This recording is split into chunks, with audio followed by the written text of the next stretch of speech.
प्रचोदया।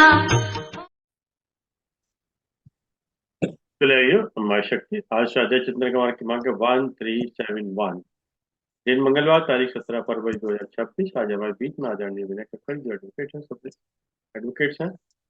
और आज आपका जो विषय है वो है धर्मो रक्षति रक्षते। आप ज्यादा समय लेते आदरणीय विनय कक्कड़ साहब से निवेदन करते हैं कि आज बात बोली जाए। नमस्कार, सभी बंधुओं को नमस्कार। आइए एक बार गायत्री मंत्र। ओम भूर्भुवः स्वः तत्सवितुर्वरेण्यं भर्गो देवस्य धीमहि धियो यो न प्रचोदयात्। ओम विश्वानि देव सर्वितर दुरितानि परासु यदभद्रं तन्यासु। ओम गुरु ब्रह्मा गुरु विष्णु गुरु देवो महेश्वर गुरु साक्षात् परब्रह्म तस्मै श्री गुरुवे नमः। ओम शांति शांति शांति, सर्वरिषु शांति। देव स्वरूप बंधुओं, माताओं, बहनों, आज इस चर्चा के फोरम में आज का जो विषय है वो है धर्मो रक्षति रक्षिते। धर्म की हम रक्षा करेंगे तो धर्म हमारी रक्षा करता है। बंधुओं, ये एक अनुष्टुप छंद का श्लोक है जिसका एक भाग ये है धर्मो रक्षति रक्षते। ये पूरा श्लोक जो है वो कुछ इस प्रकार है। धर्म एव हतो हन्ति धर्मो रक्षति रक्षिते तस्माद् धर्मो न हन्तव्यो मानो धर्मो हतो अब्धि। यह मनुस्मृति का एक श्लोक है। बाद में यही श्लोक महाभारत में भी आया है। आप जानते हैं, इसमें कहना कोई अतिशयोक्ति नहीं होगी कि मनुस्मृति विश्व का पहला संविधान है। मानव को कैसे जीना है, समाज को किस प्रकार से चलना है, समाज में किस प्रकार से अनुशासन रहे, समाज किस प्रकार से उत्कृष्टता को प्राप्त करे, मनुष्य मनुष्य के साथ किस प्रकार का व्यवहार करे, यह सब मनुस्मृति में बताया गया है। मनुस्मृति को लेकर के लोगों ने बहुत भ्रांतियां पैदा कर दी हैं। कहना ना होगा कि हम लोग बिना विषय की गहराई में जाए हुए मात्र आलोचक हो जाते हैं, समालोचक नहीं होते। आलोचना होती है जब हम उस विषय को बिना समझे हुए एक चलती फिरती लकीर पर चल दें और उसके लिए हम अपना बयान देते हैं, अच्छा या बुरा। समालोचना होती है जब हम तथ्यों का विश्लेषण करते हुए किसी के पक्ष, किसी के विरोध में या उस वस्तु के विरोध में उसकी आलोचना करते हैं, लेकिन उसमें तार्किक विश्लेषण होता है, वह समालोचना होती है। मनुस्मृति के मामले में जिन लोगों ने मनुस्मृति को नहीं पढ़ा और यदि पढ़ भी लिया तो तार्किक विश्लेषण सही प्रकार से नहीं किया, वही लोग मनुस्मृति के मामले में भ्रम में तो स्वयं है ही और समाज में भी मनुस्मृति को लेकर के भ्रम फैला रहे हैं। नाना प्रकार के विषयों पर मनुस्मृति को लेकर के समाज में भ्रम फैलाया जा रहा है। इसलिए मेरा निवेदन है, चूंकि चर्चा मनुस्मृति की आई, यह श्लोक मनुस्मृति का है, तो मेरा निवेदन है कि हम मनुस्मृति को पढ़ें, उसका तार्किक विश्लेषण करें, उसको समझें, उसको जानें, तब हम उसके बारे में पक्ष या विपक्ष की चर्चा करें। यही मनुस्मृति के साथ हमारा न्याय भी होगा, अन्यथा हम मनुस्मृति के साथ पूरी तरह से अन्याय कर रहे हैं। तो जैसा मैंने कहा, मनुस्मृति इस विश्व का पहला संवैधानिक ग्रंथ है। संवैधानिक ग्रंथ कह रहा हूं इसको। मनुष्य को किस प्रकार की जीवन पद्धति पर चलना चाहिए, किस प्रकार से समाज हमारा निरंतर उत्कृष्टता को प्राप्त हो, हमारे परिवार किस प्रकार से बचे रहें, हम समाज में किस प्रकार का आचरण करें, सामाजिक अनुशासन किस प्रकार का हो, वह सब मनुस्मृति में श्लोकों के माध्यम से बताया गया है। उसी मनुस्मृति का यह एक श्लोक है, धर्म एव हतो हन्ति धर्मो रक्षति रक्षिते तस्माद् धर्मो न हन्तव्यो मानो धर्म हतोधीत। यानी जो धर्म का नाश करता है, धर्म उसका नाश करता है, और जो धर्म की रक्षा करता है, धर्म भी उसकी रक्षा करता है। इसलिए धर्म का कभी नाश नहीं करना चाहिए, ताकि नष्ट हुआ धर्म हमारा नाश न कर सके। बहुत महत्वपूर्ण बात है, ताकि नष्ट हुआ धर्म हमारा नाश न कर सके। इसलिए हमें धर्म का सदैव रक्षण करना चाहिए, उसकी रक्षा करनी चाहिए। नष्ट हुआ धर्म किस प्रकार से हमारा नाश कर सकता है, इसका एक छोटा सा उदाहरण आप रोमन सभ्यता से ले सकते हैं। विश्व की एक विशाल सभ्यता जो अपने उत्कृष्ट पर थी, लेकिन उस सभ्यता के अब मात्र खंडहर बचे हैं, अवशेष बचे हैं। वह चर्चा का ही विषय मात्र है। क्या हुआ उस सभ्यता को? इतनी महान सभ्यता रसातल में कैसे चली गई? मात्र और मात्र इसलिए चली गई कि वहां धर्मो रक्षति रक्षिते का पालन नहीं किया गया।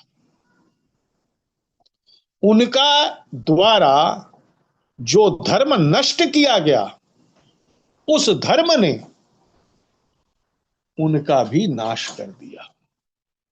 और रोमन सभ्यता आज केवल इतिहास में रह गई।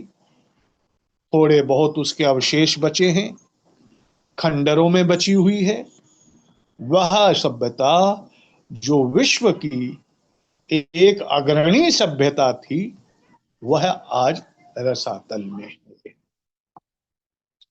सिर्फ और सिर्फ मात्र इसलिए कि उस सभ्यता का पालन करने वाले धर्म रक्षति रक्षिते के इस सिद्धांत पर नहीं चले, और उन्होंने स्वयं ही अपने कृत्यों से अपने धर्म का रक्षण न करते हुए अपने ही धर्म को नाश किया, और उनके द्वारा नाश किए गए उस धर्म ने उनका नाश कर दिया, उनका ही नाश कर दिया। तो इसलिए ये कहा गया कि धर्मो रक्षति रक्षिते, धर्म की रक्षा हम करेंगे तो धर्म हमारी रक्षा करेगा। मनुस्मृति में इसको क्यों कहा गया? बाद में यही श्लोक महाभारत में भी आया। मनुस्मृति में इसे क्यों कहा गया? देखिए, भारतीय ऋषि और भारतीय अध्यात्म वैज्ञानिकता पर आधारित थे। हमारा ऋषि केवल और केवल ऋषि ही मात्र नहीं है, हमारा ऋषि वैज्ञानिक ऋषि है। उन्होंने सभ्यता के प्रारंभ में ही ये समझ लिया था, ये जान लिया था कि धर्म क्या है और वह धर्म किस प्रकार से समाज का रक्षण करता है, व्यष्टि का भी रक्षण करता है और समष्टि का भी रक्षण करता है। महत्वपूर्ण बात यह है, हर व्यक्ति समाज की एक इकाई है, एक एक इकाई से मिलकर के ये समाज बनता है। व्यक्ति निर्माण समाज निर्माण ये कहा जाता है। व्यक्ति का निर्माण ही समाज का निर्माण करता है। जैसे व्यक्तियों का निर्माण किया जाएगा वैसा ही समाज होता चला जाएगा। आसुरी प्रवृत्तियों के व्यक्तियों का निर्माण किया जाएगा तो उसे असुरों का समाज कहा जाएगा, और देव प्रवृत्ति के व्यक्तियों का निर्माण किया जाएगा तो उसे देव प्रवृत्ति का समाज ही कहा जाएगा।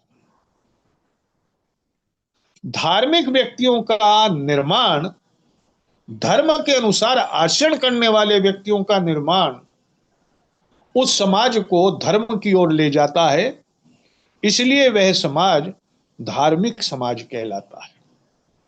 और हम जिस समाज से हैं, जिसको हम हिंदू कहते हैं,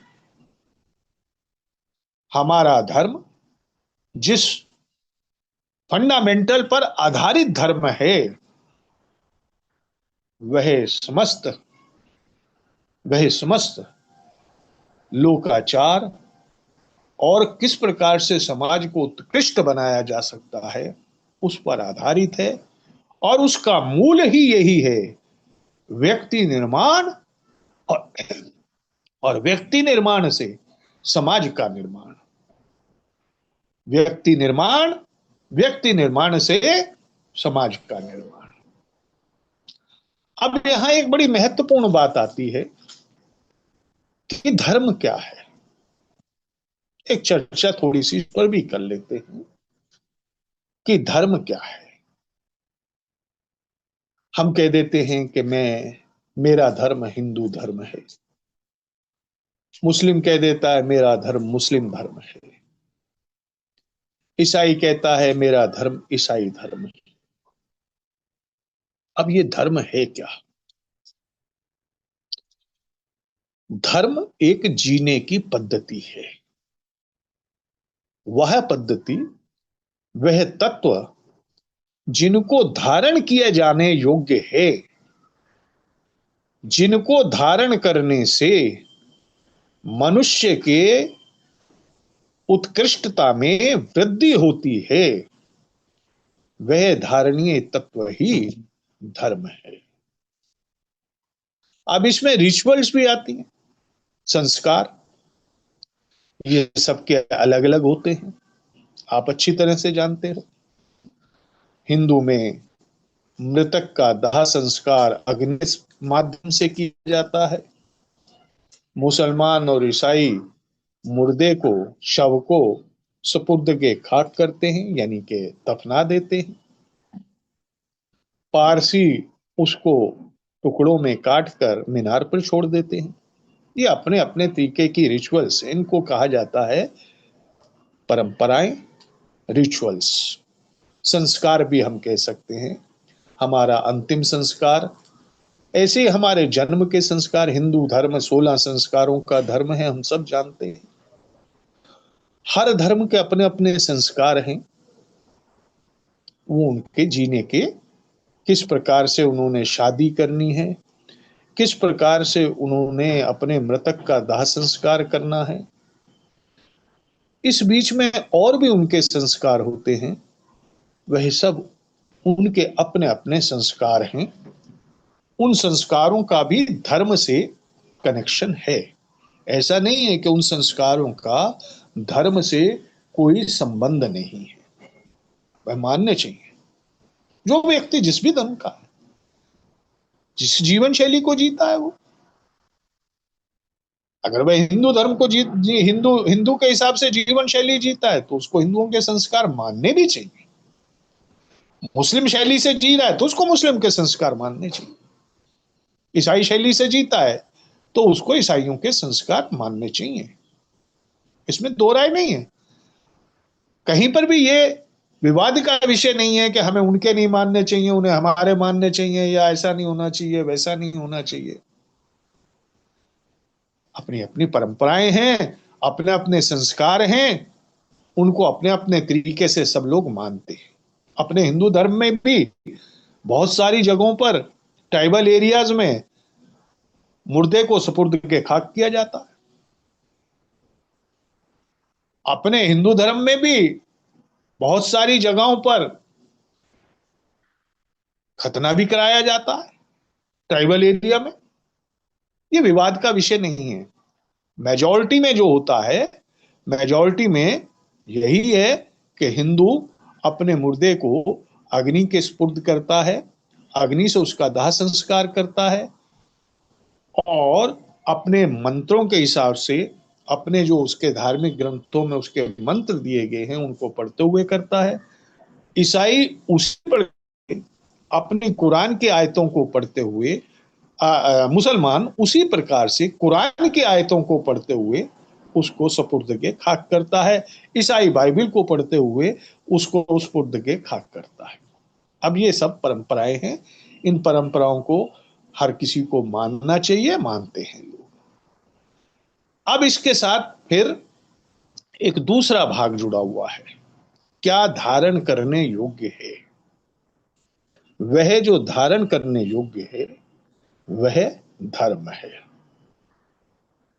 किसी भी धर्म ने ये नहीं कहा, कहीं पर भी नहीं कहा, ना हिंदुओं के ग्रंथ ने कहा, ना ईसाइयों के किसी ग्रंथ ने कहा, ना मुसलमानों के ग्रंथ ने कहा कि सबको लंपट होना चाहिए या सबको बेईमानी करनी चाहिए। हर जगह आया पवित्र आचरण। शब्द अलग अलग हो सकते हैं उसके। मैं चूंकि हिंदू हूं तो मैं हिंदी भाषी हूं तो मैं उसको पवित्र आचरण कह रहा हूं। उर्दू में उसको कुछ कहा जाएगा, इंग्लिश में उसको कुछ कहा जाएगा। शब्द अलग अलग हो सकते हैं, लेकिन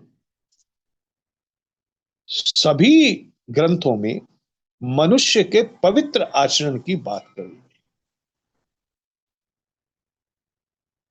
और उस पवित्र आचरण के तहत हमारा आचरण किस प्रकार का होना चाहिए ये बताया गया।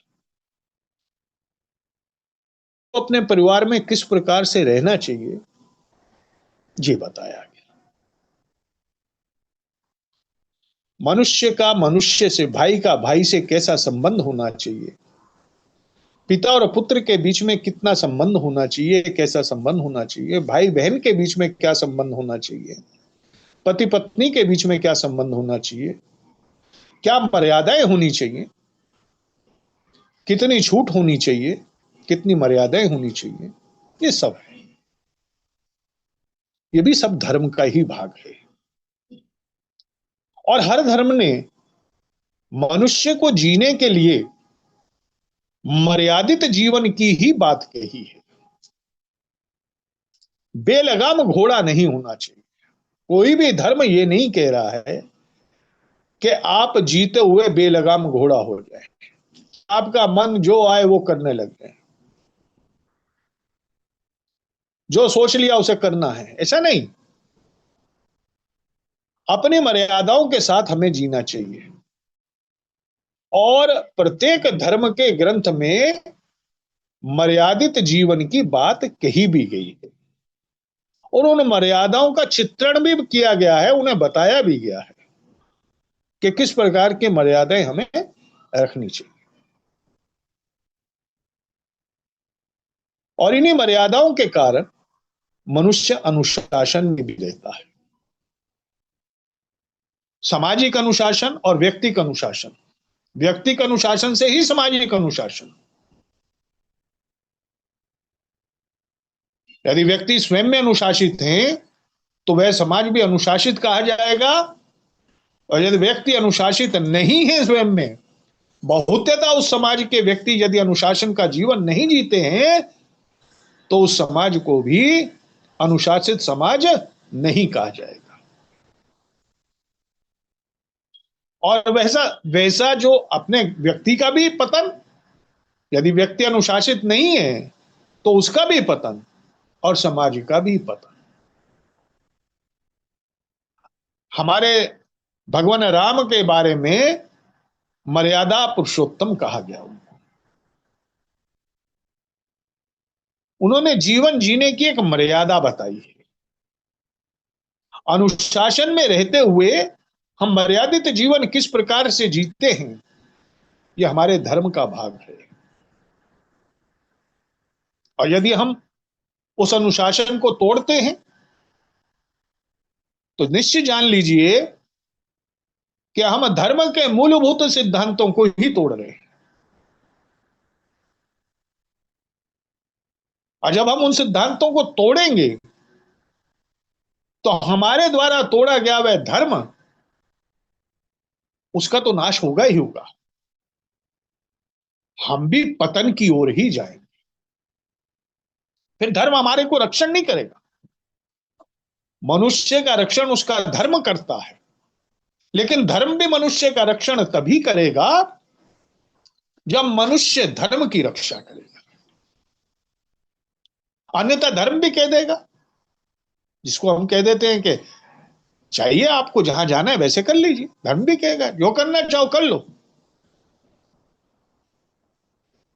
चेताया जाएगा, बताया जाएगा, सलीका बताया जाएगा। आप नहीं चलना चाहते तो ठीक है, आप पतन में जा रहे हैं। और ऐसा समाज मनुष्यों के पतन से वह समाज भी स्वयं पतन में ही जाएगा, वह उत्कृष्टता को प्राप्त नहीं होगा। इसलिए धर्म में जो धारण किए जाने योग्य है वह धर्म है। और ये सभी धर्मों में लगभग लगभग एक सा ही है। कोई धर्म आपको ये नहीं कहेगा कि आप बेईमान होकर अपना जीवन जी। हर धर्म में ऑनेस्टी की बात, ईमानदारी की बात आती है। अंग्रेजी में भी कहते हैं इज द बेस्ट पॉलिसी। और हमारे धर्म में ईमानदारी पर इतना सब कुछ है, इतना सब कुछ है, क्योंकि हमारा धर्म उसी ईमानदारी से ही पनपा है। अब कोई भी धर्म ये नहीं कहता है कि आप ईमानदारी का रास्ता छोड़ दीजिए। आप ईमानदार हैं तो आप धर्म की रक्षा कर रहे हैं। आप बेईमान हैं, आप धर्म को विनाश की ओर ले जा रहे हैं, नाश कर रहे हैं धर्म का। कौन सा धर्म यह कहता है कि आप भ्रष्टाचार का ही जीवन जिए? विश्व में किसी धर्म में कोई भी, किसी भी धर्म को ले लीजिए, किसी धर्म ग्रंथ में विश्व के कहीं भी ये नहीं आया कि मनुष्य को भ्रष्टाचार करना चाहिए। लेकिन मनुष्य कर रहा है भ्रष्टाचार, और उसके इस भ्रष्टाचार से नैतिकता का पतन हो रहा है, मनुष्यता का ह्रास हो रहा है। और क्या इससे समाज उत्कृष्ट हो रहा है? जी नहीं, समाज भी नैतिक रूप से पतन की ओर ही जा रहा है। समाज भी नैतिक रूप से पतन की ओर जा रहा है।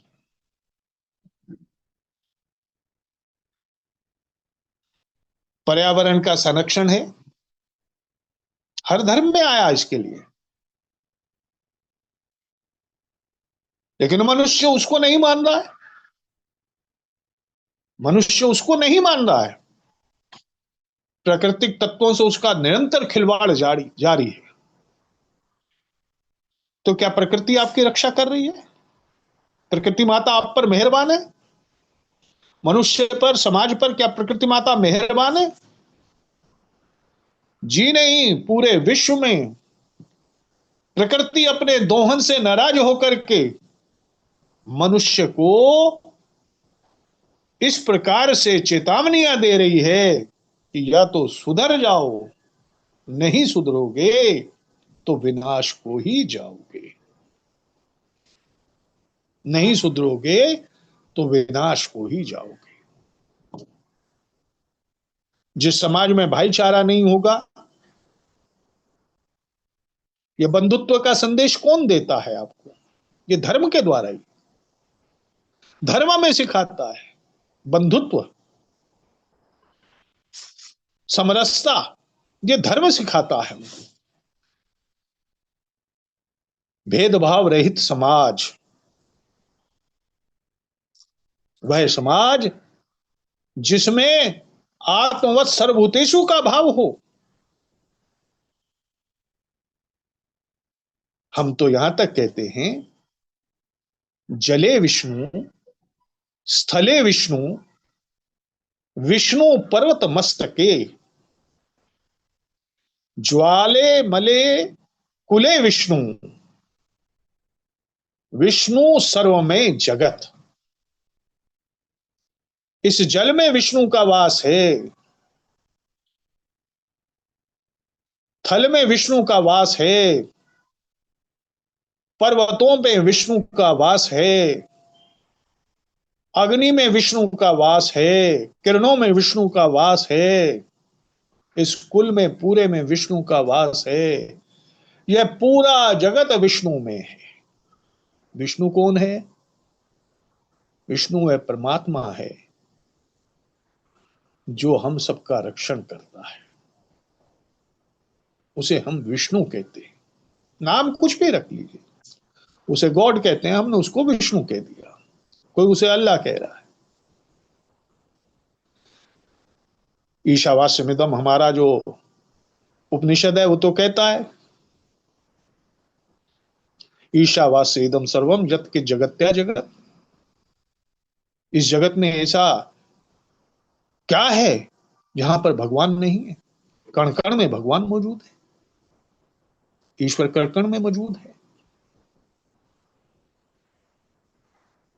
तो फिर जब सब जगह ईश्वर है, तो इसलिए धर्म ने कहा कि आत्मवत सर्वभूतेषु का भाव, वह आत्मा जो मेरे भीतर है, वह आत्मा सामने वाले के भीतर भी है, और वही आत्मा सभी के भीतर है।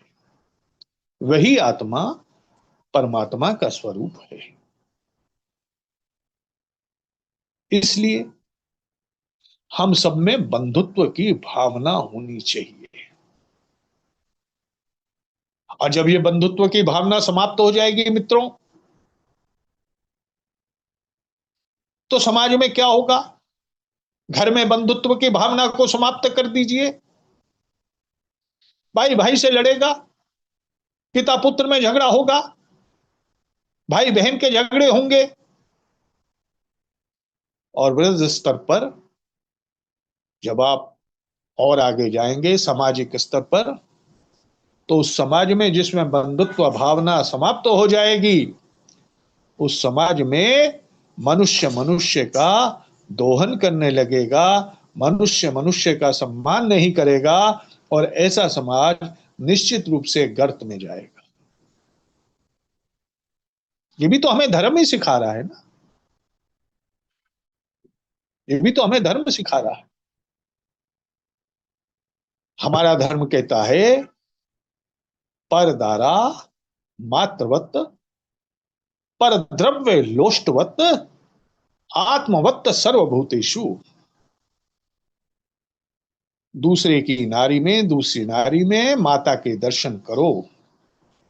दूसरे के धन को अपना मत समझो, ये मान के चलो कि धन लोहा है, इसमें कुछ नहीं है, और यही आत्मा प्रत्येक मनुष्य में वास करती है।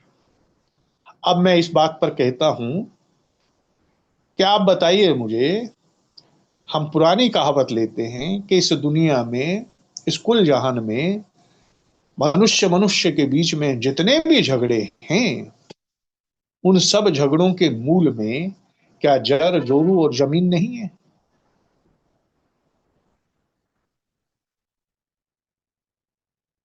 स्त्री, धन संपदा, पैसा, जमीन, यही तो सब कुछ है झगड़े का कारण। एक राष्ट्र दूसरे राष्ट्र पर किस लिए आक्रमण करता है? लाखों लाखों लोग मार दिए जाते हैं, किसके लिए मार दिए जाते हैं?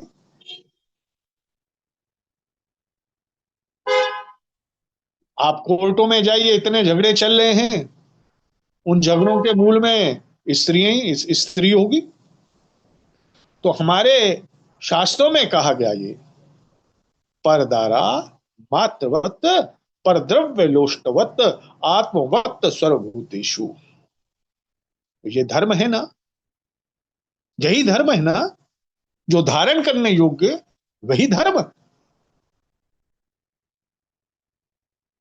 तो हम अगर इस सिद्धांत से हटते हैं तो हमारे घर भी नरक बनते हैं, और बन रहे हैं मित्रों, घर नरक बन रहे हैं।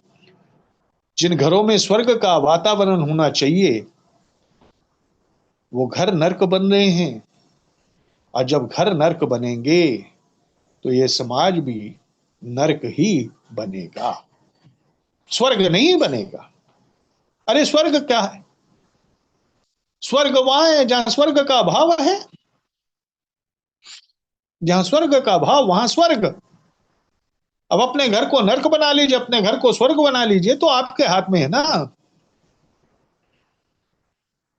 लेकिन याद रखिएगा, जब आप धर्म पर चलेंगे, जब आप धर्म के अनुसार अपने घर में रहेंगे, धर्म के अनुसार आचरण करेंगे, तो आपका घर भी स्वर्ग बनेगा, और वह समाज भी स्वर्ग बनेगा। अन्यथा उस समाज को, उस घर को दुर्दशा ही प्राप्त होगी। ऐसा दुर्दशा प्राप्त हुआ समाज खंडित तो होगा, विघटित होगा, और पतन की ओर बढ़ता चला जा करके एक दिन रसातल में चला जाए। धर्म यही है जो हमारे को करना है, और क्या, जिससे हम श्रेष्ठ श्रेष्ठता को प्राप्त हों, उत्कृष्टता को प्राप्त हों, वह हमें धारण करना है, वही धर्म है। हाँ, परंपराएं भी, रिचुअल्स भी उसका पार्ट हैं, हमें उनको भी मानना चाहिए। वह रिचुअल समय समय के अनुसार कभी कभी बदलती भी रहती हैं, लेकिन धर्म के मूलभूत तत्व तब से लेकर आज तक वही चल रहे हैं। तब से लेकर आज तक वही चल रहे हैं। हमारे धर्म में शरणागत को किस प्रकार से रखना चाहिए, इसका उल्लेख आता है। राजा शिवी ने एक कपोत के लिए अपने शरीर का मांस देना स्वीकार कर लिया, बाज को। यह अपने ही धर्म की बात है। दधीची ने, महामानव दधीची दधीची ने वृतासुर राक्षस को के लिए, कि मृत्यु के लिए इंद्र ने जब उनसे उनकी अस्थियों का दान मांगा, तो सहर्ष देना स्वीकार कर लिया। क्यों? क्योंकि उससे समाज में जो असुरी प्रवृत्तियां फैल रही थीं, उस राक्षस के मारे जाने से वह असुरी प्रवृत्तियों का विनाश होता और समाज मनुष्यत्व की ओर बढ़ता। इसलिए महामानव दधीची ने अपनी अस्थियों का दान दिया। हमारे समाज में प्रकृति रक्षण की बात क्यों कही जाती है? क्योंकि हमें पता है क्षितिजल पावक गगन समीरा पंच रहित अति अधम शरीरा। ये पांच महाभूत तत्व जो हैं, इन्हीं पर सारी सृष्टि की बुनियाद है। लेकिन जब ये तत्व हम अपने रहन सहन से, अपने जीवन की पद्धतियों से, अपने आचरण से, अपने व्यवहार से जब इनका मटिया मेट करने पर आ जाएंगे, तो प्रकृति अपने रुद्र रूप में आएगी और मनुष्यता विनाश को प्राप्त होगी। इसलिए यह भी धर्म है कि हम प्रकृति का रक्षण करें। अपने जो महाभूत प्रकृति के तत्व हैं, जल का पवित्रीकरण, जल हमारा किस प्रकार से, हमारी नदियां पवित्र रहें, उनका पानी कितना शुद्ध रहे, कितना साफ रहे, हमारे पर्वत हरे भरे रहें, हमारी वायु प्रदूषित ना हो, ये सब तत्व हमारे प्रकृति के नियमों के अनुसार चलते रहें। मनुष्य को यह प्रयास करना है। और जब हम ये प्रयास नहीं कर रहे हैं तो हम उसका दुष्परिणाम भुगत भी रहे हैं। ये कोई कहने की बात नहीं। हम उसका दुष्परिणाम अपनी आंखों के सामने अपने आप को देख करके कह रहे हैं कि हम उसका दुष्परिणाम भुगत रहे हैं। मानव सभ्यता उसका दुष्परिणाम भुगत रही है। गौ, गंगा, गीता, गायत्री हमारे मूलभूत आधार हैं। शास्त्रों ने कहा इनका रक्षण करेंगे हम, तो ये हमारा रक्षण करेंगे। किस प्रकार? आज तो गाय को हमने माता, गाय हमारी माता, हमको बचपन से सिखाया गया है। लेकिन गाय का क्या हश्र कर रहे हैं हम सब जानते हैं। चर्चा बहुत लंबी हो जाएगी।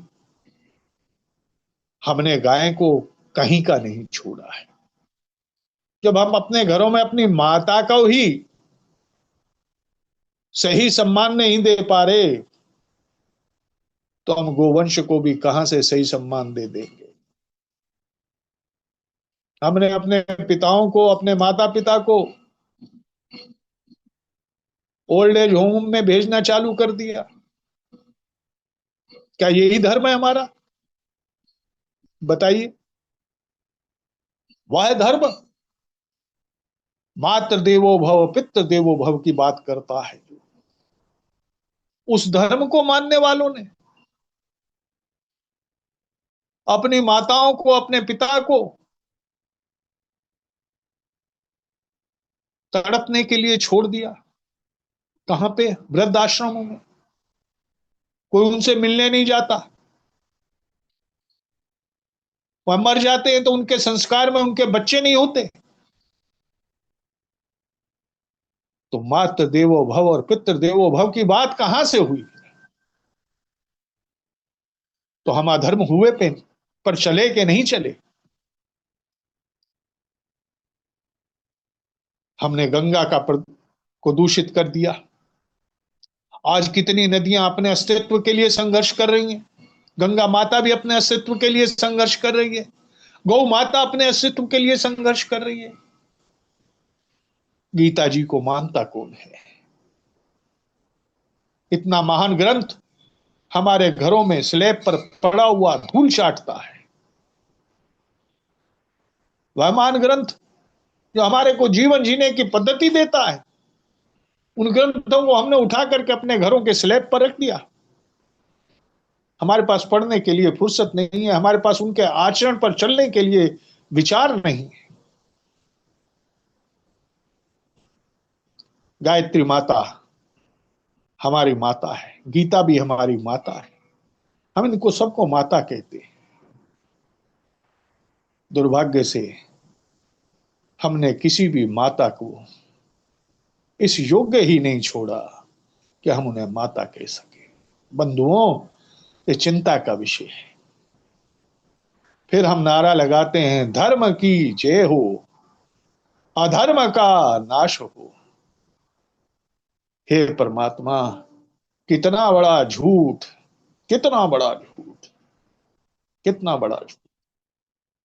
कदम कदम पे हम धर्म की अवहेलना करते हुए, अधर्म पर चलते हुए, फिर भी ये नारा लगाते हैं, धर्म की जय हो, अधर्म का नाश हो, प्राणियों में सद्भावना हो, विश्व का कल्याण हो। वाह, क्या बात है। कहने और सुनने के लिए तो बहुत अच्छी बात है। हम बड़े गर्व से कह देते हैं, गर्व से कहो हम हिंदू हैं। पर मित्रों,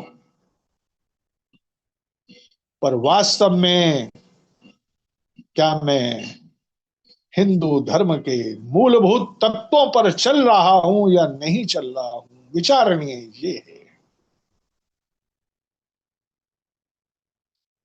क्या वास्तव में मैं धर्म की जय कह रहा हूं? क्या मैं अपने आचरण से ये सिद्ध कर पा रहा हूं कि धर्म की जय हो? क्या मैं अपने आचरण से ये सिद्ध कर पा रहा हूं कि अधर्म का नाश हो? क्या मैं अपने आचरण से ये सिद्ध कर पा रहा हूं कि प्राणियों में सद्भावना हो?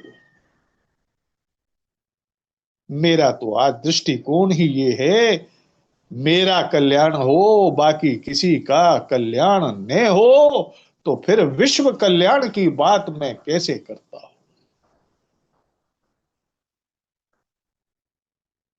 फिर विश्व कल्याण की बात मैं किस प्रकार से करता हूं?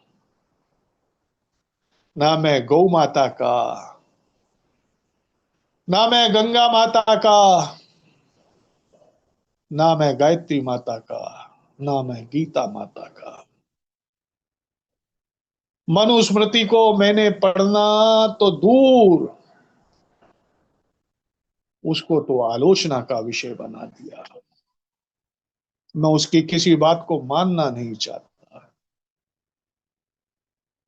मेरे धर्म ग्रंथों में मुझे जीवन के लिए जो आदेश दिए गए, मैं उन आदेशों पर चलना नहीं चाहता। तो ऐसे में अब आप चिंतन कर लीजिए, क्या हमारा समाज उत्कृष्ट समाज हो पाएगा? क्या हम स्वयं श्रेष्ठता को प्राप्त कर पाएंगे, उत्कृष्टता को प्राप्त कर पाएंगे? मैं बेईमान, मैं भ्रष्टाचारी, अपने गिराबान में झांक के एक एक बार सब देख लेना। मैं अपने से भी कह रहा हूं, अपने अपने गिराबानों में एक एक बार सब झांकना, तो हंसी आ जाएगी। निश्चित रूप से हैरान हो जाएंगे आप। कहना बंद कर देंगे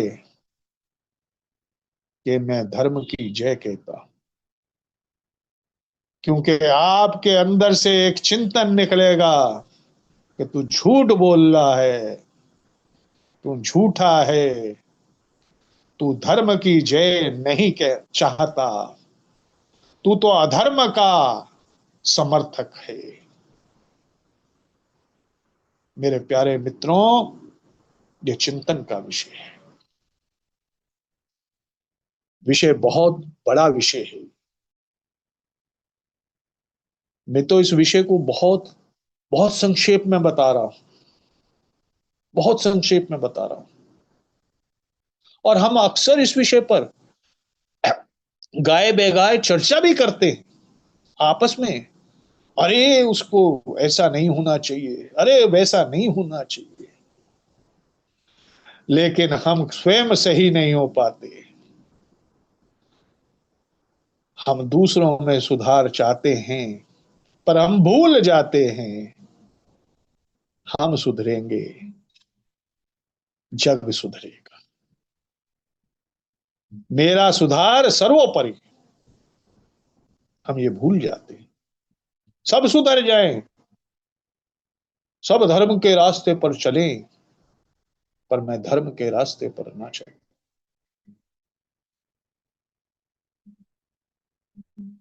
रावण का क्या हुआ, कंस का क्या हुआ,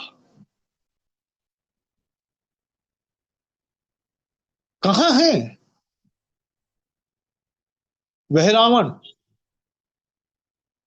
जिसको रावण होने का इतना बड़ा अभिमान था?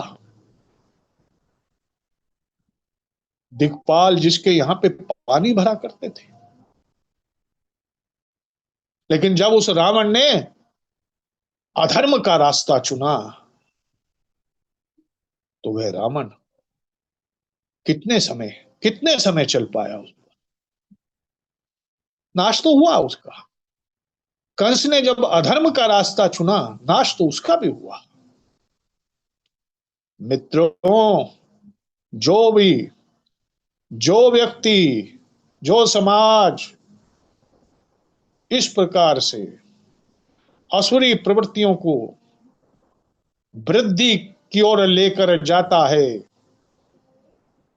देवत्व को जिस समाज में निर्लज्ज किया जाता है, उस समाज का बहुत अच्छा भविष्य कभी भी नहीं हो सकता है, कभी भी नहीं हो सकता है। वह समाज भी विनाश की ओर जाएगा। बहुत सारे उदाहरण हैं, एक उदाहरण नहीं, बहुत उदाहरण है। अपने आसपास आपको उदाहरण मिल जाएंगे, अपने घरों में मिल जाएंगे उदाहरण आपको। अतः सबसे ज्यादा जरूरी क्या है? जब हम कहते हैं धर्म रक्षति रक्षते, तो जरूरी क्या है? हम ये जाने कि धर्म क्या है, और फिर हम ये जाने कि हम उस धर्म की किस प्रकार से रक्षा कर सके। और तीसरा तत्व, फिर हम ये भी देखें कि धर्म हमारे लिए क्या करेगा। कौन नहीं चाहेगा कि वह श्रेष्ठता को प्राप्त करे? क्या आप कहेंगे इसको कि मैं अश्रेष्ठ रहना चाहता हूं, मैं श्रेष्ठ नहीं होना चाहता? लेकिन ये श्रेष्ठता आपको कब प्राप्त होगी? जब आप धर्म के अनुसार अपने जीवन को मर्यादाओं के अनुरूप, धार्मिक अनुशासन के अनुरूप चलाने लगेंगे। कष्ट हो सकता है, हो, क्योंकि बेईमानी में, धन संपदा में सुख होता है, और उस सुख की लालसा से ही मनुष्य बेईमान होता है, भ्रष्टाचारी होता है। परंतु परंतु याद रखिए, उसकी गति अच्छी नहीं होती। आप सोचते होंगे, मनुष्य सोचता होगा, मैं सोचता हूंगा कि ये पैसा मेरे बहुत काम आएगा। और मित्रों, एक बार अपने आसपास नजर डाल करके तय कर लेना कि ये क्या, किस काम आया। जिसके पास था उसके भी किस काम आया। बस इतना चिंतन, फिर आप समझ जाएंगे। तो जीवन को हमने किस प्रकार से जीना है, और हम हमेशा याद रखेंगे कि हम धर्म की रक्षा करेंगे, तो धर्म हमारी रक्षा करेगा, अन्यथा नाश को प्राप्त हुआ धर्म हमारा भी नाश कर देगा। आज हम जिस वातावरण में जी रहे हैं, बहुत दिन नहीं लगेंगे यह समझने में कि हम उन्नति की ओर नहीं जा रहे हैं। हमारा नैतिक पतन हो चुका है और अभी हम निश्चित रूप से और बड़ी अनैतिकता की तरफ बढ़ रहे हैं। समय रहते यदि हमारा जागरण हो जाता है, समय रहते यदि हम संभल जाते हैं, तो हम संभवतया हम बच सकते हैं। नहीं तो निश्चित मानिए हम अपनी पीढ़ियों के लिए उस समाज का निर्माण कर रहे हैं जिसमें हमारी पीढ़ियां घुट घुट कर मरेंगी, घुट घुट कर मरेंगी। मेरे बंधुओं, आदरणीय, आप सब समझ लो इस बात को। कहा भी गया ना, लम्हों ने खता की थी, सदियों ने सजा पाई है। अरे हो जाओ जितने अधर्मिक हो सकते हो, जितना अधर्म पे चलना चाहते हो चलो, मत सुधरो, मत समझो, लेकिन याद रखना आपकी आने वाली पीढ़ियों को आप क्या दे करके जा रहे हो। यदि एक अच्छा समाज अपनी आने वाली पीढ़ियों को आप देना चाहते हो, अच्छी जीवन शैली आप अपनी आने वाली पीढ़ियों को देना चाहते हो, तो धर्म के सिद्धांतों को अपने जीवन में पालन करना प्रारंभ कर दीजिए। अपने घरों से प्रारंभ करिए, अपने आसपास से प्रारंभ करिए। हमारा धर्म जो कहता है हम उसे समझें और उसका तात्विक विश्लेषण भी करें। आपकी बुद्धि सबते कह देगी कि तो गजब की बात कह रहा है अपना धर्म, लेकिन हम जानते हुए भी अनजान बने रहें तो हमसे बड़ा बेवकूफ कौन होगा। मैं इसलिए कहता हूं कि हम एक बेवकूफों का समाज जोड़ रहे हैं, जो अपने को पढ़ा लिखा कहते हैं, जो अपने को टेक्निकली रूप से बड़ा प्रोग्रेसिव कहते हैं, लेकिन मित्रों माफ कर देना, समाज तो हम बेवकूफों का ही जोड़ रहे हैं। जिस समाज के पास ना चरित्र है, ना चाल है, ना चलन है, वह समाज बिना चरित्र बिना चाल चलन के कैसा समाज होगा, उसकी कल्पना आप स्वयं करके देख लीजिए। आप गौरवान्वित हो सकते हैं, लेकिन मैं तो ये चेताऊंगा और चेता भी रहा हूं कि आइए हम अपने धर्म के मूलभूत तत्वों को जाने समझें, उनका चिंतन करें और केवल जाने समझें चिंतन के अलावा अपने आचरण में उनको उतारें।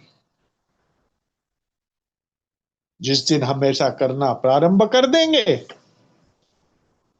उस दिन हमारा जीवन भी धन्य हो जाएगा, हमारे परिवारों में स्वर्ग का वास हो जाएगा, हमारे आसपास के वातावरण में स्वर्ग का अनुभूति होने लगेगी और हमारा समाज समष्टि रूप में एक श्रेष्ठ समाज कहलाने लगेगा, उत्कृष्टता को प्राप्त करेगा। इसलिए मैंने ये आज का विषय लिया, धर्म और रक्षती रक्षते। और इस चूंकि ये मनुस्मृति का है, तो पुनः ये निवेदन करूंगा कि एक बार मनुस्मृति को हम सब लोग पढ़ें। जिनमें भी जो भ्रम है मनुस्मृति को लेकर, उस भ्रम को हम उसका तात्विक विश्लेषण करके दूर करें। दिक्कत ये आ रही है कि हम अपनी करनी को जस्टिफाइड करना चाहते हैं कि हम ठीक हैं बस। एक बेईमान भी अपने को यह कहता है कि वह ठीक है। मुझे ताज्जुब हुआ, अपनी वाणी को विराम देने से पूर्व एक छोटी सी बात कह रहा हूं। एक व्यक्ति बिल्कुल नशा नहीं करते थे, शराब नहीं पीते थे, मैं उन्हें जानता। कोरोना काल में उस व्यक्ति ने शराब पीनी प्रारंभ कर दी। मैंने उनसे पूछा कि भाई साहब, आपने शराब क्यों पीनी प्रारंभ कर दी? तो आप देखिए वो क्या जस्टिफिकेशन दे रहे हैं उसकी।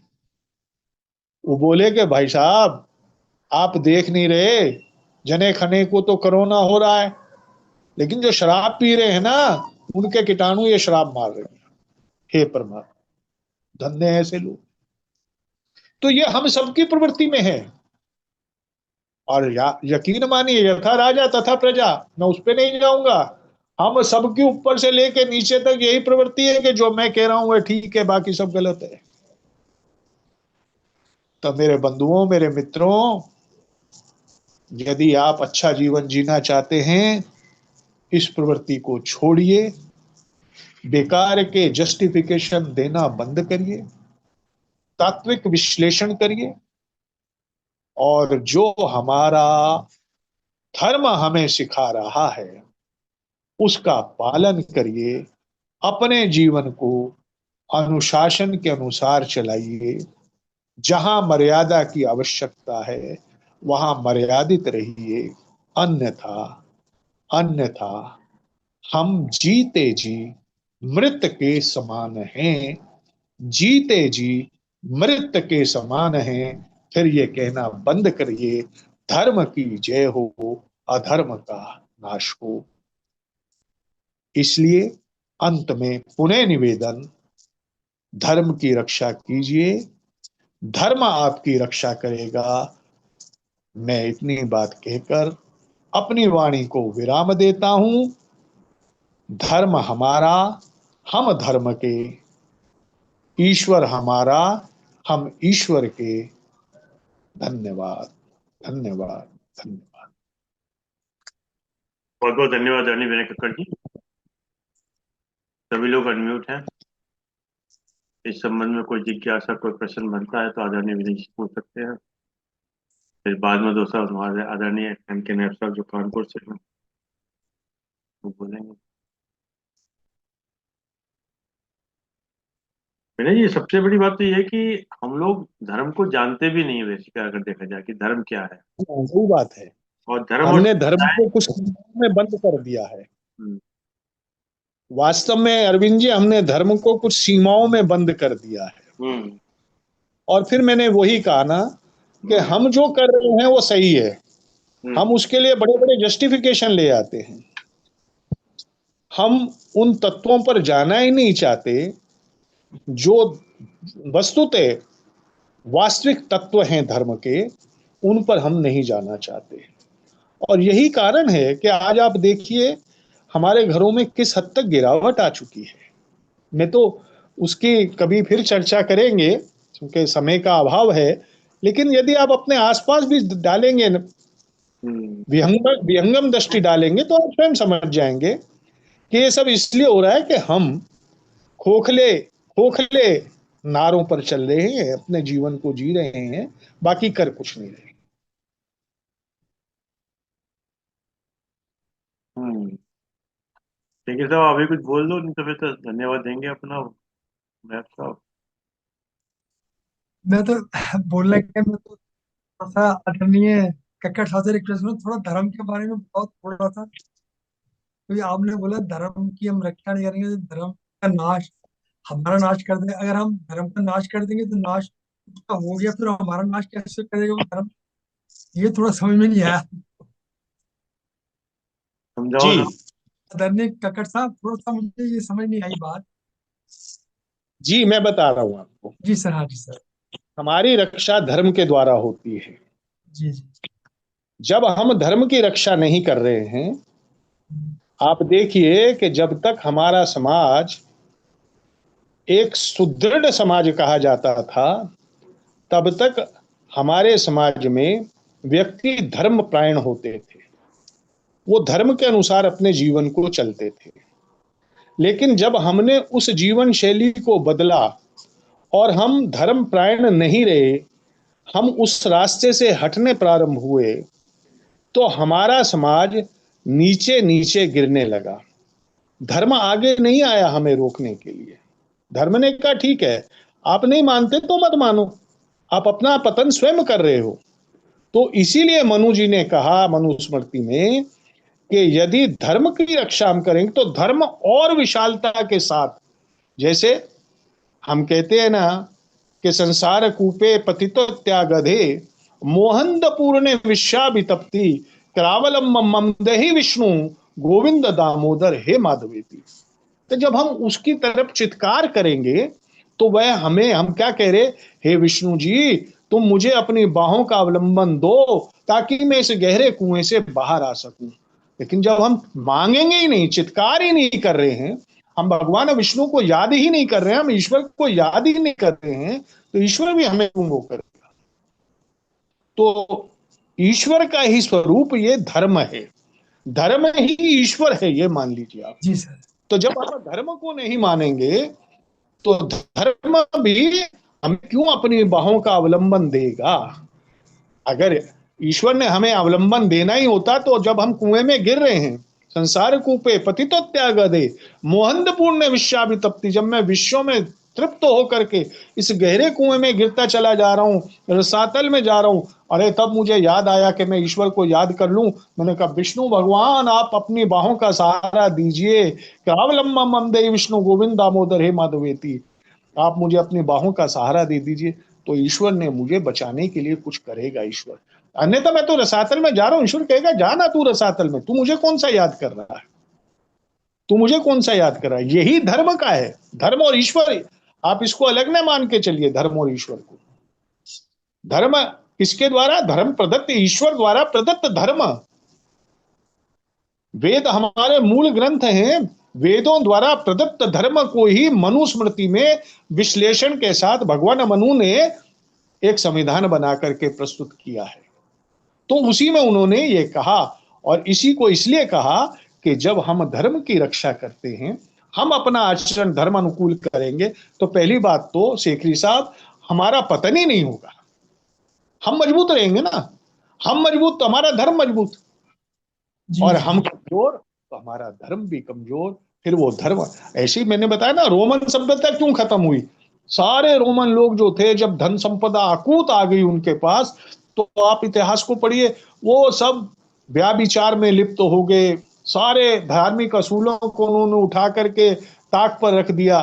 तो वो धीरे धीरे रोमन सभ्यता वो विनाश की तरफ जाने लगी। तब धर्म आगे नहीं आया ना, धर्म ने कहा तुमने मुझे छोड़ा ना, मैंने तुम्हें छोड़ दिया। एक पिता की जब बच्चा बहुत ज्यादा जब पिता को तंग करता है, तो पिता जब उसको कह देता है चल निकल यहां से तू, सही है सर। तो फिर वो पिता उसे निकाल देता, उसका दिल टूट गया। पिता कहते हैं यार तू मेरे लिए मर गया ना, मैं तेरे लिए मर गया, तू मेरे लिए मर गया, कहते हैं ना लोग बाग आपस जी में। जी। तो फिर वो एक दूसरे को भूल जाते हैं। तो यही है धर्म। ठीक है सर, बहुत बहुत धन्यवाद, thank you sir, thank you. वैसे वैसे इसके अंदर भी क्या है, ओ सॉरी मीना जी, जो व्यक्ति निर्माण और परिवार निर्माण और समाज निर्माण, तो कहीं ना कहीं व्यक्ति अपना और परिवार का निर्माण करे बगैर भी समाज निर्माण में जब कूद जाते हैं तो वो भी सही नहीं कर पाते समाज का। जी हाँ, जी हाँ, जी हाँ। मैंने आपको इसीलिए तो कहा ना कि परहित उपदेश कुशल बहु तेरे। हम्म। तो हम पहले खुद सुधरें। मैंने अभी बीच में भी ये कहा था, हम अपने ऊपर व्यंगम दृष्टि डालें। तो हमें खुद समझ में आ जाएगा मैं कितना धार्मिक हूं, कितना अधार्मिक हूं, है ना, और मैं कितने धर्म के सिद्धांतों का पालन कर रहा हूं और वास्तव में कर भी रहा हूं या नहीं कर रहा हूं। उसका उदाहरण ही मैंने आपको दिया कि हम हर यज्ञ कर्म में, हर अपने कथा में हमारा बाद में घोष होता है ना, धर्म की जय हो, अधर्म का नाश हो। तो भाई साहब, जब धर्म की जय हो तो हम कितने धार्मिक होकर के ये कह रहे हैं धर्म की जय हो। झूठ का लबादा ओढ़ करके हम हाथ उठा करके बोलते हैं धर्म की जय हो। तो भाई साहब, ऐसा धर्म कभी भी हमारी रक्षा नहीं करेगा। प्राणियों में सद्भावना हो। और वो बंधुत्व हम अपने घरों में नहीं ला पा रहे। वह सद्भावना हमारे घरों से गायब हो चुकी है। वो भारतवर्ष, जिस भारतवर्ष में रामचित मानस जैसा ग्रंथ, जिसके अंदर राम लक्ष्मण भरत शत्रुघ्न जैसे भाई, उस भारतवर्ष में भाइयों भाइयों के इतने झगड़े जिसकी हद नहीं। इसका कारण मात्र एक, जो मैंने आपको बताया, अपने धर्म ने एक सूत्र दिया, पर दारा मात्रवत पर द्रव्य लोष्टवत आत्मवत सर्वभूतेषु। भाई साहब, अगर इसी सूत्र को हमारा समाज मान ले तो हमारे समाज में कोर्टें खाली बैठने लग जाएगी। चलिए नायब साहब। बहुत बहुत धन्यवाद। इतने सुंदर व्याख्यान के बाद कुछ भी कहना बड़ा मुश्किल है। डॉक्टर साहब जब किसी विषय को लेते तो उसको बहुत अच्छे से समझाते हैं। आज उन्होंने शुरुआत के काफी समय इसी बात पे लगा कि धर्म क्या है। धर्मो रक्षति रक्षता, धर्म की रक्षा करता है, उसकी रक्षा धर्म करता है। ये मनुस्मृति का भी है और महाभारत में भी 2-3 स्थानों पे आया है जहाँ पे युधिष्ठिर इस बात को समझाते हैं। धर्मो रक्षति रक्षता, जो धर्म की रक्षा करता है। धर्म क्या है? देखिए, जो न्यायप्रिय है, जो जो कर्तव्य परायण है, जो कर्तव्य है करने के लायक है, जिसको करना चाहिए, जो नीति संगत है, जो नैतिकता की कसौटी पे खरा उतरता है, वही धर्म है। और जो धर्म की रक्षा करता है, रक्षा करने का मतलब ये मुझे लगता है कि जो मेरी समझ में आया इतनी देर में, कि धर्म की रक्षा करना तलवार लेके खड़े हो गए धर्म की रक्षा करना नहीं है, बल्कि उस जो नीति संगत है उसको करना, जो कर्तव्य है उसका पालन करना, जो न्यायप्रिय है उस रास्ते पे चलना। आपका हर कार्य नैतिकता की कसौटी पे खरा उतरना चाहिए, यही धर्म है। और जिसने इस धर्म का पालन कर लिया उसने धर्म की रक्षा कर ली, और जिसने धर्म की रक्षा कर ली वो धर्म सदैव उसका रास्ते सुगम करता चला। यही है ना कि जब आप अंदर से मजबूत होते हैं, जब नीति संगत होते हैं, नैतिकता पूर्ण कार्य करते हैं, तो आपको अंदर से डर नहीं होता। आपको समाज का डर होता, ना किसी का डर होता, कि आपने गलत किया ही नहीं। जब गलत नहीं किया है तो फिर तो धर्म आपकी रक्षा करेगा ही ना। और अगर आप खुद ही गलत करते रहेंगे, जो आप सेकरी साहब ने पूछा था, मैं उसको बड़े अपने शब्दों में कहने की कोशिश कर रहा हूँ कि जब आप ना नीति संगत रहेंगे, ना नैतिकता पे आपके कर्तव्य रहेंगे, ना आप कर्तव्य का पालन करेंगे, ना आप न्याय पे कार्य करेंगे, तो आप धर्म की रक्षा कहाँ कर पा रहे हो? धर्म की रक्षा नहीं कर, यानी धर्म को अपना नहीं रहे हो। जब नहीं अपना रहे तो आपका क्षरण तो हो जाएगा, आपकी तो आप स्वयं नष्ट हो ही गए। और वो ने क्या किया था, क्यों नष्ट हो गया? रावण ने क्या किया था, क्यों नष्ट हो गया? तो जो जिसने उस रास्ते, धर्म के रास्ते को नहीं अपनाया, यानी कि उसने अपने जीवन में धर्म की का क्षरण किया, धर्म का नाश किया अपने जीवन में, तो नष्ट हो गया। धर्म तो सात्विक है, धर्म अनंत है। जैसे इन्होंने कक्कर साहब ने कहा कि ईश्वर का एक स्वरूप है, जी जी। तो उसका कहाँ नाश हो सकता है? कौन कर सकता है? नैतिकता का कोई नाश कर सकता है? न्याय का कोई नाश कर सकता है? कर्तव्यों का कोई नाश कर सकता है? जो सही है, जो सत्य है, उसका कोई नाश कर सकता है? वो तो हमेशा हमेशा रहेगा, है और रहेगा। धर्म की कोई क्षरण नहीं कर सकता, धर्म का कोई नाश नहीं कर सकता। देखिए, अगर हम धर्म का पालन नहीं करेंगे, यानी कि हम अपने जीवन में धर्म का अगर नाश कर रहे हैं, तो हमारा नाश 100% होना ही है, दुर्गति को प्राप्त होना ही है। यह इस तरह का अपना नाश मनुष्य अपने ही जीवन में स्वयं देखता है, भोगता है, कहे या ना कहे, अंदर ही अंदर घुट घुट के देखता, मैंने ये गलत किया था, अब ये सामने मेरे आ रहा है। तो ये है धर्म रक्षति रक्षता। ये बड़ा पॉपुलर है, वैसे तो पूरा एक श्लोक है, लेकिन इसका जो शाब्दिक अर्थ कह लीजिए और नैतिक अर्थ कह लीजिए या समझने वाला कह लीजिए, यही है। और इसके बियॉन्ड तो फिर कक्कर साहब ने तो इतने उदाहरणों के साथ, जब संस्कृत के अभी बाद में जब शेखरी साहब ने पूछा बोल रहे थे, तो मैं खुद आश्चर्यचकित था कितने सुंदर सुंदर इनको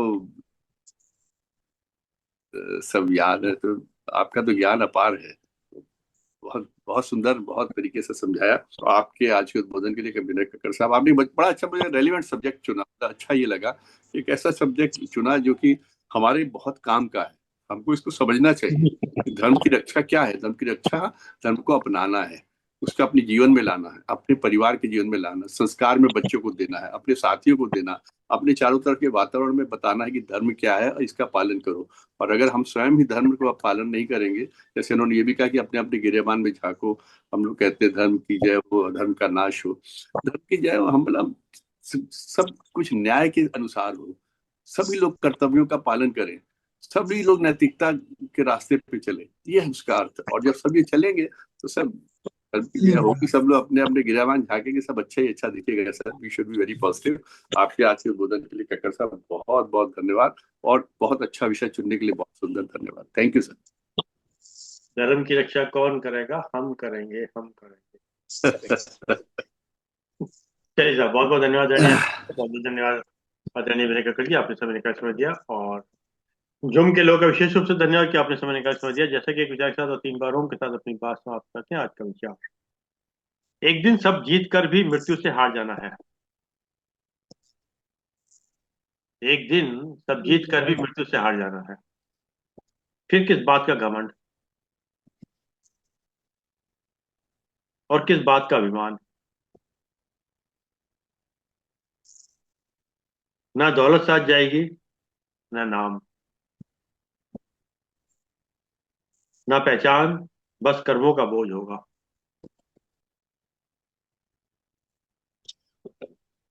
और कुछ यादें जो दूसरों के दिलों में बच जाए।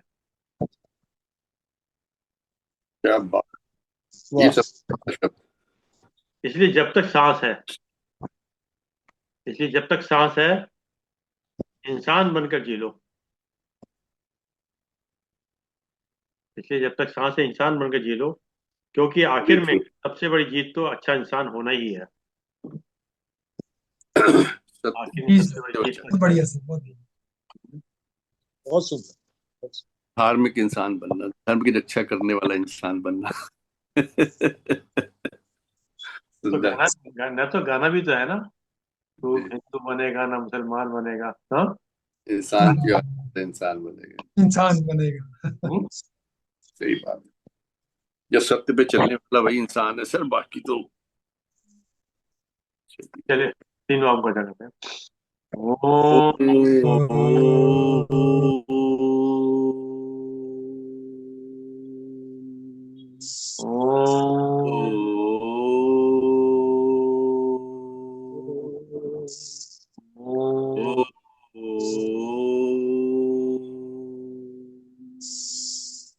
शांति शांति शांति। सबको प्रणाम, सबका बहुत बहुत धन्यवाद। धन्यवाद।